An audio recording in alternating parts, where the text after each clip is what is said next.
WrestleMania முடிந்த பிறகு ஓபா ஃபெமி எனக்கு டைட்டில் வேணும், ரோமன் ரெயின்ஸ் நான் உன்னை நோக்கி வரேன் அப்படிங்கிற மாதிரி பேசியிருக்காரு. அப்படி என்ன பேசினாரு அப்படிங்கிறதையும் ரோமன் ரெயின்ஸ் அதுக்கு என்ன ரிப்ளை பண்ணாரு அப்படிங்கிற பற்றியும் தமிழில் பார்க்கலாமா? ஸோ முதல்ல சேனல் வந்துருக்கீங்கன்னா தினமும் WWE செய்திகள், ரெஸ்லிங் செய்திகளை தமிழில் தெரிஞ்சுக்க சப்ஸ்கிரைப் பண்ணிக்கோங்க. பெல் ஐகானை கிளிக் பண்ண முடியுமா? தினமும் ரெஸ்லிங் செய்திகளை தமிழ் மொழியில் தெரிஞ்சுக்கோங்க. இன்னைக்கு பீஸ்டன் கார்னர் பிராக் லெஸ்னரையே பார்த்தீங்கன்னா ஓபா ஃபெமி கெரியரை முடிச்சிட்டாரு அப்படிங்கிற மாதிரி சொல்லியிருக்கிறாங்க. பிராக் லெஸ்னர் வில் ரிட்டைன், அது ஒரு மிகப்பெரிய கொஸ்டின் மார்க் தான். ஸோ பிராக் லெஸ்னர் இன்னும் ரிட்டையர்மெண்ட் ஆகலை, கொஸ்டின் மார்க்கோட முடிச்சிருக்கிறாங்க. இதுக்கான தெளிவான விளக்கத்தை பிராக் லெஸ்னர் கூறுவார். ஓபா இது ஒரு big night because Brock Lesnar 11 time ரெஸ்ல்மேனியாவில் மேட்ச் விளையாடி இருக்காரு. இதுக்கும் மேலே அவர் 24 வருடம் ரெஸ்லிங் கெரியரில் இருந்திருக்காரு. அவரை நீங்கள் ரெஸ்ல்மேனியாவில் 5 மினிட்ல பீட் பண்ணீங்க. இது ஒரு பிக் நைட். ஸோ அதுக்கு ஓபா சொல்கிறார், எஸ் இது எனக்கு பிக் நைட் பிராக், தேங்க்யூ, இது ஒரு மிகப்பெரிய எனக்கு ஆப்பர்ச்சுனிட்டி, இதில் நான் வெற்றி பெற்றேன், கண்டிப்பாக நான் உன்னை ரெஸ்பெக்ட் பண்ணுறேன், எப்போவுமே நான் உன்னுடைய ஃபேன் தான். ஆனால் அதே நேரத்தில் நான் இந்த இடத்துல இன்னொரு முக்கியமான விஷயத்தை சொல்ல விரும்புகிறேன். த ஓபா ஃபெமி த ரூலர் தான் இதுக்கு அப்புறமா இந்த WWE ஆட்சி படைக்க போகிறான். த பீஸ்ட் கிடையாது, த ரூலர். எங்கே பார்த்தாலும் த ரூலர் அப்படிங்கிற பேர் தான் இருக்கணும். அப்படிப்பட்ட என்கிட்ட உலக ஹெவி வெயிட் சாம்பியன்ஷிப் இருக்கணும்.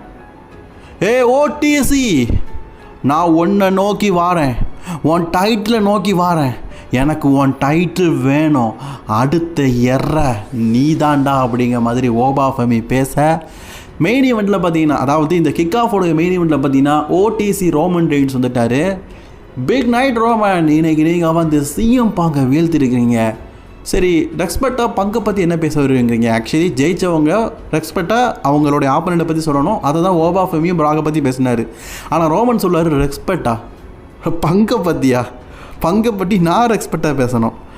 பர்சனல் லைஃப்பில் எனக்கு பங்கு மேலே எந்த விதமான பங்கையும் பிடிக்காது, எனக்கு அவனை ரொம்ப பிடிக்கும். பட் ஆனால் ரிங்கில் காலை வச்சுட்டேன்னா அவனை எனக்கு சுத்தமாக பிடிக்காது. ஓவராக பேசின பங்கு நான் இன்றைக்கி வீழ்த்திட்டேன். 7வது முறையாக நான் WWE சாம்பியன்ஷிப்பை வின் பண்ணிக்கிறேன். அதாவது ரோமன் ஒரு விஷயம் சொல்லார், 10 வருஷத்துக்கு முன்னாடி பார்த்தீங்கன்னா இதே ரெஸ்ல்மேனியாவில் மெயின் ஈவெண்ட்டில் டைட்டில் வெற்றி பெற்றாராம் ட்ரிபிள் ஹெச் எதிர்த்து. இப்போ நான் பங்கை எதிர்த்து வின் பண்ணியிருக்கிறேன். ஸோ இந்த 10 வருட கேப்பில் நான் 7 தடவை சாம்பியன் ஆகிட்டேன். இது நிற்க போகிறது கிடையாது, கண்டினியூ ஆக போகுது.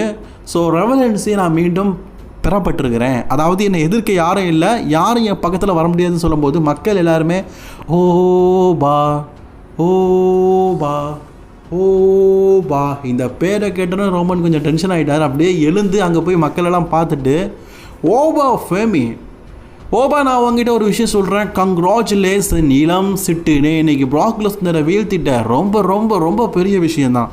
பட் ஆனால் நான் உங்ககிட்ட ஒரு விஷயத்த சொல்லிக்கிறேன், நீ ஓபாவை பீட் பண்ணிட்டேன்னு சொல்லிட்டு என் பக்கத்தில் வரணும் முயற்சி பண்ணாத. அண்ட் உனக்கு டைட்டிலுக்கான ஆப்பர்ச்சுனிட்டி வேணும்ல, அதுக்கு நீ இன்னும் கொஞ்சம் உழைக்கணும். அதுக்கான நாள் இப்போ இல்லை, அதுக்கான நாட்கள் வர வரைக்கும் நீ இன்னும் கொஞ்சம் உழைக்கணும். உழைச்சி முடிச்சதுக்கப்புறம் என் பக்கம் வா, நான் அப்போ பார்த்துக்கலாம். அதாவது இப்போதைக்கு உங்ககிட்டலாம் என்னோட சாம்பியன்ஷிப்பை டிஃபெண்ட் பண்ண முடியாது அப்படிங்கிற மாதிரி ரோமன் சொல்லிட்டாரு.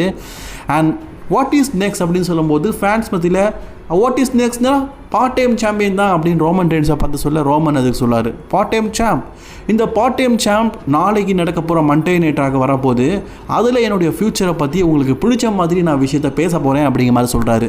ஸோ நாளைக்கு ரோமன் ரெயின்ஸ் என்ன பேச போகிறாரு காத்திருப்போம். அதை தொடர்ந்து தமிழில் பார்க்கலாம். அதுக்கு சேனலை சப்ஸ்கிரைப் பண்ணிக்கோங்க.